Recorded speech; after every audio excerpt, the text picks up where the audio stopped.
السلام علیکم پیارے دوستو، آج کی اس ویڈیو میں ہم آپ کو بتانے والے ہیں ایسے 9 لوگوں کے بارے میں بتانے والے ہیں جو اگر رمضان کے مہینے میں روزہ نہ رکھے تو کوئی گناہ نہیں ہوگا۔ یعنی کہ ان 9 لوگوں کو رمضان کے مہینے میں روزہ نہ رکھنے کی چھوٹ ہے۔ اسی لیے آج کا یہ ویڈیو آپ سبھی کے لیے بہت ہی خاص ہے۔ اگر آپ بھی ان 9 لوگوں کے بارے میں جاننا چاہتے ہیں تو آپ ہماری اس ویڈیو کو آخر تک ضرور دیکھیں اور مہربانی کر کے اس ویڈیو کو شباب کی نیت سے شیئر کر دیں تاکہ رمضان میں ہر مسلمان کے پاس یہ ویڈیو پہنچ جائے۔ پیارے دوستوں، رمضان شریف مسلمانوں کے لیے اللہ تعالیٰ کا ایک نایاب تحفہ ہے۔ اگر آپ بھی اس بات کو مانتے ہیں تو آپ اس ویڈیو کو ایک لائک کریں۔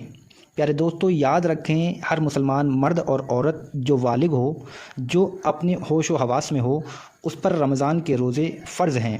یعنی اس کے لیے رمضان کے پورے مہینے کے روزے رکھنا ضروری ہے، اور کوئی ان کی فضیلت کا انکار کرتا ہے تو وہ کافر ہے اور بنا وجہ روزہ چھوڑنے والا گناہ گار بھی ہے۔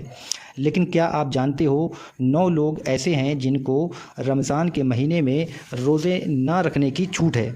یعنی کہ اگر یہ 9 لوگ رمضان کے مہینے میں روزے نہ رکھیں تو ان پر کوئی گناہ نہیں ہوگا۔ یہ 9 لوگ رمضان کے مہینے میں روزہ چھوڑ سکتے ہیں۔ نمبر 1، بیمار آدمی۔ پیارے دوستو، سب سے پہلا انسان ہے بیمار آدمی، یعنی کہ ایسا انسان جو سخت بیمار ہو۔ ایسے انسان کو رمضان کے مہینے میں روزے نہ رکھنے کی چھوٹ ہے۔ اگر ایسا بیمار آدمی روزہ نہ رکھتا ہے تو اس کو کوئی گناہ نہیں ہوگا۔ اب یہاں پر بات آتی ہے کہ ایسی کون سی بیماری ہے جن میں روزہ نہ رکھنے کی چھوٹ ہے؟ تو ہم آپ کو بتا دیں، یہاں پر ان بیماریوں کی بات نہیں ہو رہی ہے جو نارمل لوگوں میں ہوتی ہے، جیسے کہ اگر کسی کے گھٹنے میں درد ہو گیا، سر میں درد ہو گیا، یا پھر کسی کو سردی زکام ہو گیا اور اس نے روزہ چھوڑ دیا۔ ایسا کرنا بالکل جائز نہیں ہے۔ ایسے لوگوں کو روزہ رکھنا بالکل ضروری ہے۔ یہاں پر بیماری سے مراد ان بیماریوں سے ہے جن میں انسان کی جان جانے کا خطرہ ہوتا ہے۔ اب آپ یہ سوچیں گے کہ ہمیں اس بات کا کیسے پتہ چلے گا کہ کون سی بیماری میں جان جانے کا خطرہ ہوتا ہے؟ تو ہم آپ کو بتا دیں، اس بات کا آپ کو ایسے پتہ چلے گا کہ اگر کوئی ماہر ڈاکٹر آپ کو یہ کہہ دے کہ اگر آپ بھوکے پیاسے رہے تو اگر آپ نے روزہ رکھا تو آپ کی جان جانے کا خطرہ ہو سکتا ہے، یا پھر ڈاکٹر یہ کہہ دے کہ اگر آپ نے روزہ رکھا تو آپ کی بیماری اور بڑھ سکتی ہے، ایسی صورت میں رمضان کے مہینے میں روزہ چھوڑنا جائز ہے۔ یعنی کہ چھوٹی موٹی بیماریوں میں روزہ چھوڑنا جائز نہیں ہے۔ اب یہاں پر کسی نے اپنی بیماری کی وجہ سے یہاں پر روزے چھوڑ دیے ہیں تو یہ یاد رکھیں کہ اس کو ان روزوں کو بعد میں رکھنا پڑے گا جب اس کی بیماری دور ہو جائے گی، یعنی کہ جب اس کی بیماری ٹھیک ہو جائے گی تو اس کو چھوڑے ہوئے روزوں کو قضا کرنا ہوگا۔ اب کسی کی بیماری ایسی ہے کہ وہ کبھی ٹھیک نہیں ہوئی اور اس کا آخری وقت قریب آ گیا، تو ایسے میں وہ اپنے گھر والوں کو یہ وصیت کرے کہ میرے اتنے روزے چھوٹ گئے ہیں، وہ ان کا فدیہ ادا کرے، اور فدیہ یہ ہے کہ ہر ایک روزے کے بدلے ایک مسکین کو 2 وقت کا پیٹ بھر کر کھانا کھلائے۔ نمبر 2، پیارے دوستو، دوسرے نمبر پر ہے حاملہ عورت، یعنی کہ پریگننٹ عورت۔ پیارے دوستو، جس عورت کے پیٹ میں بچہ ہو، یعنی کہ جو حاملہ ہو، پریگننٹ ہو، اگر ایسی عورت کو اور اس کے بچے کو جان جانے کا خطرہ ہو تو ایسی عورت بھی رمضان کے مہینے میں روزہ چھوڑ سکتی ہے۔ ایسی عورتوں کو کوئی گناہ نہیں ہوگا، یعنی کہ ایسی عورتوں کے لیے بھی روزہ نہ رکھنا جائز ہے۔ لیکن یاد رکھیں، ایسی عورت بھی اپنے چھوڑے ہوئے روزوں کو بعد میں رکھ لے، یعنی کہ جب اس کی صحت تندرست ہو جائے تو وہ اس کو چھوڑے ہوئے روزوں کو وہ قضا کر سکتی ہے۔ اس کے علاوہ اگر کوئی عورت حاملہ ہے، پریگننٹ ہے، اور ایسی عورت کو کوئی ماہر ڈاکٹر یہ کہہ دے کہ اگر وہ روزہ رکھ لیتی ہے تو اس کو یا اس کے بچے کو کوئی بھی نقصان نہیں ہوگا، تو ایسی صورت میں ایسی عورتوں کے لیے روزہ رکھنا بھی ضروری ہوگا۔ نمبر 3، دودھ پلانے والی عورت۔ پیارے دوستو، ہم آپ کو بتا دیں، یہ دودھ پلانے والی عورتیں پہلے ہوا کرتی تھیں، تو یہ کسی کے بچے کو پیسوں کے لیے اپنے بچے کو ساتھ میں لے جاتی تھی اور 2 سے 2.5 سال تک دوسروں کے بچے کو اپنا دودھ پلاتی تھی، یعنی کہ وہ دودھ پلانے کی ٹھیکیداری لیتی تھی۔ ایسی عورتوں کے لیے بھی رمضان کے مہینے میں روزہ نہ رکھنے کی چھوٹ ہے، جو بچوں کو دودھ پلاتی ہے۔ مگر یہ سلسلہ آج کے زمانے میں نہیں رہا، اسی لیے اب جو ماں اپنے بچے کو دودھ پلاتی ہے اور اس کو کوئی ماہر ڈاکٹر یہ کہہ دے کہ اس نے روزہ رکھا تو اس کے بچے کو کوئی نقصان ہوگا تو اس عورت پر رمضان کے مہینے میں روزہ چھوڑ سکتی ہے اور اس کا کوئی گناہ نہیں ہوگا، مگر ایسی عورتوں کو بھی چاہیے کہ وہ بعد میں اپنے چھوڑے ہوئے روزوں کو قضا کر لیں۔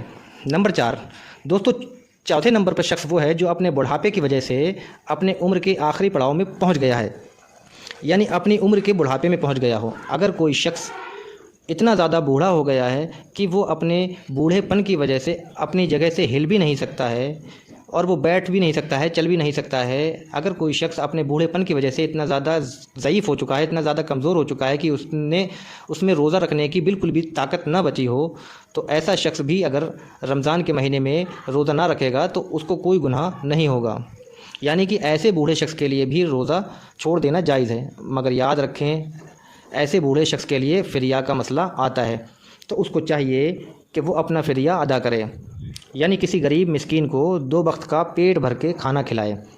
نمبر 5 حیض نفاس والی عورت۔ پیارے دوستو، حیض نفاس اس کے بارے میں آپ سبھی لوگ جانتے ہی ہوں گے۔ حیض کہتے ہیں جو عورتوں کے ہر مہینے مخصوص دن آتے ہیں، اور نفاس کہتے ہیں بچہ جننے کے بعد جو خون نکلتا ہے اسے۔ ایسی عورتوں کے لیے بھی رمضان کے مہینے میں روزہ نہ رکھنے کی چھوٹ ہے، یعنی کہ ان عورتوں کا بھی روزہ نہ رکھنا جائز نہیں ہے۔ یہاں پر ایک بات اور یاد رکھیں کہ اس سے پہلے لوگ جو آپ کو بتائے گئے ہیں اگر وہ روزہ رکھ لیتے ہیں تو ان کا روزہ ہو جائے گا، لیکن یہ حیض اور نفاس والی عورتیں ایسی ہیں جو اس حالت میں کبھی بھی روزہ نہیں رکھ سکتی ہیں، یعنی کہ ان کا روزہ رکھنا جائز ہی نہیں ہے۔ اگر یہ اس حالت میں روزہ رکھ لیتی ہیں تو ان کو سخت گناہ ہوگا، لیکن ہاں جب ایسی عورت پاک صاف ہو جائے تو ان کو چاہیے کہ بعد میں ان چھوڑے ہوئے روزوں کی قضا کر لے۔ نمبر 6 پاگل یا دیوانہ آدمی۔ پیارے دوستو، جو آدمی پاگل ہو گیا ہو، یعنی کہ جس کا دماغ کام نہیں کرتا ہو، جو اپنے آپے سے باہر ہو گیا ہو، جو بہکی یا پاگل پن والی باتیں کرتا ہو یا بے ہوش ہو جاتا ہو، اس انسان کے لیے بھی رمضان کے مہینے میں روزہ نہ رکھنے کی چھوٹ ہے، یعنی کہ ایسا پاگل آدمی بھی روزہ نہ رکھے تو اس کو کوئی گناہ نہیں ہوگا، مگر ایسے انسان کو بھی چاہیے کہ اگر بعد میں اس کا دماغ جب ٹھیک ہو جائے، جب وہ تندرست ہو جائے تو چھوڑے ہوئے روزوں کو قضا کر لے، اور اگر نہیں بھی کرتا ہے تو کوئی فرق نہیں پڑتا۔ نمبر 4 نمبر 7 مسافر کا ہونا۔ پیارے دوستوں، مسافر کہتے ہیں اس شخص کو جو سفر میں ہوتا ہے۔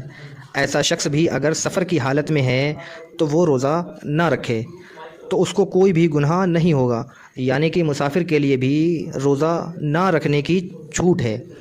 مگر اب یہاں پر ایک مسئلہ آتا ہے کہ کیسا سفر، تو ہم آپ کو بتا دیں کہ جو سفر 92 کلومیٹر سے دور کا ہو اور کم سے کم 15 دن کی نیت کر کے گھر سے نکلا ہو، ایسے مسافر کے لیے روزہ نہ رکھنے کی چھوٹ ہے، لیکن جب اس کا سفر پورا ہو جائے تو پھر اس کے لیے روزہ رکھنا ضروری ہے۔ یہاں پر ایک بات اور یاد رکھیں کہ اگر کوئی شخص سفر کی حالت میں ہے اور اگر وہ یہ کہہ دے کہ میں تو روزہ رکھوں گا، میرا سفر تو آرام کا ہے، تو یاد رکھے ایسا شخص بھی سفر کی حالت میں روزہ رکھ سکتا ہے، اس کا روزہ ہو جائے گا، اور بہتر بھی یہی ہے کہ اگر سفر آرام دایک ہے تو روزہ رکھ لینا چاہیے، لیکن اگر نہ بھی رکھے تو کوئی گناہ نہیں ہوگا، بعد میں رکھ لے۔ نمبر 8 جس کی جان جانے کا خطرہ ہو۔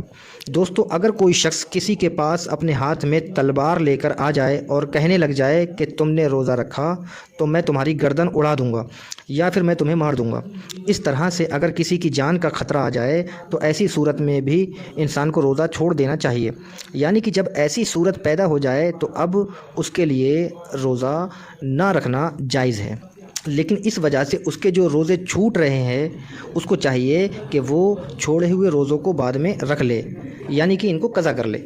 نمبر 9 نابالغ بچہ۔ پیارے دوستو، جیسا کہ آپ سبھی کو معلوم ہے کہ روزہ ہر اس انسان پر فرض ہے جو بالغ ہو اور اپنے ہوش و حواس میں ہو۔ اس کا مطلب یہ ہے کہ روزہ نابالغ پر فرض نہیں ہے۔ اگر کوئی نابالغ بچہ روزہ نہ رکھے تو اس پر کوئی گناہ نہیں ہوگا، یعنی کہ اس کو روزہ نہ رکھنے کی چھوٹ ہے، لیکن اگر کوئی بچہ اپنی 10 سال کی عمر کو پہنچ جائے اور اس میں روزہ رکھنے کی قوت آ جائے تو اس کو چاہیے کہ وہ روزہ رکھنا شروع کر دے۔ پیارے دوستو، میں امید کرتا ہوں کہ آپ کو میری یہ ویڈیو پسند آئی ہوگی۔ اگر یہ ویڈیو آپ کو پسند آئی ہے تو اس ویڈیو کو لائک کریں، اپنے دوستوں اور رشتہ داروں میں شیئر ضرور کریں، اور ثواب کے مستحق بنیں۔ ہم ملتے ہیں پھر ایک نئی ویڈیو کے ساتھ، تب تک کے لیے السلام علیکم ورحمۃ اللہ وبرکاتہ۔ اللہ حافظ۔